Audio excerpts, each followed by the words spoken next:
Assalamualaikum warahmatullahi wabarakatuh. Perkenalkan, nama saya Rahmawati, NIM 860440266, Program Studi Pendidikan Guru Sekolah Dasar Universitas Terbuka. Di sini saya akan mempresentasikan pilar-pilar pendidikan dan relevansinya di era digital.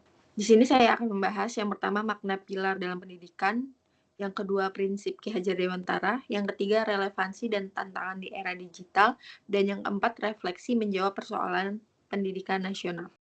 Yang pertama, makna pilar dalam pendidikan. Pilar yang merupakan tiang penganut atau dasar yang pokok menurut KBBI tahun 2018. Berfungsi sebagai penopang dan penyangga pembangun pendidikan serta pengikat sistem pendidikan. Asas menurut KBBI 2018 yaitu dasar tumpuan berpikir dan berpendapat pondasi hukum dasar. Berfungsi sebagai pondasi atau dudukan pikiran dan pendapat bagi pendidikan. Asas adalah pondasi, pilar adalah tiang penguat. Keduanya satu kesatuan yang tidak terpisahkan dalam sistem pendidikan. Yang kedua, prinsip Ki Hajar Dewantara. Ing ngarso sung tulodo, ing madya mangun karso tuturi handayani.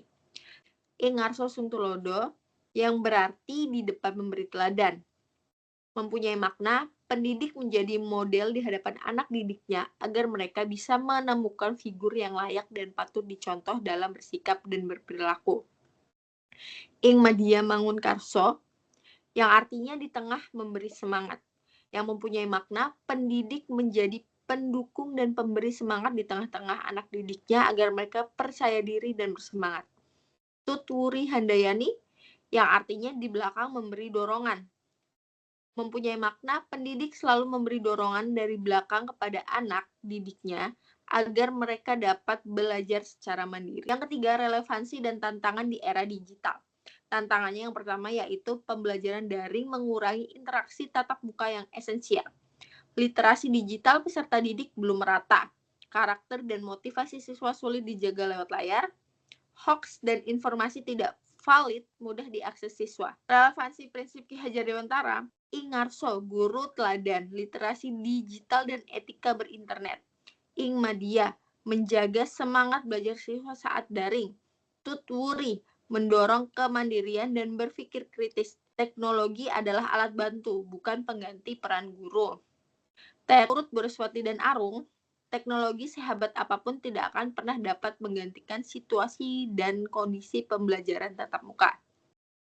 4 pilar pendidikan UNESCO. Yang pertama, learning to know, belajar untuk mengetahui, menggabungkan pendidikan umum yang luas dengan kesempatan mempelajari subjek secara mendalam.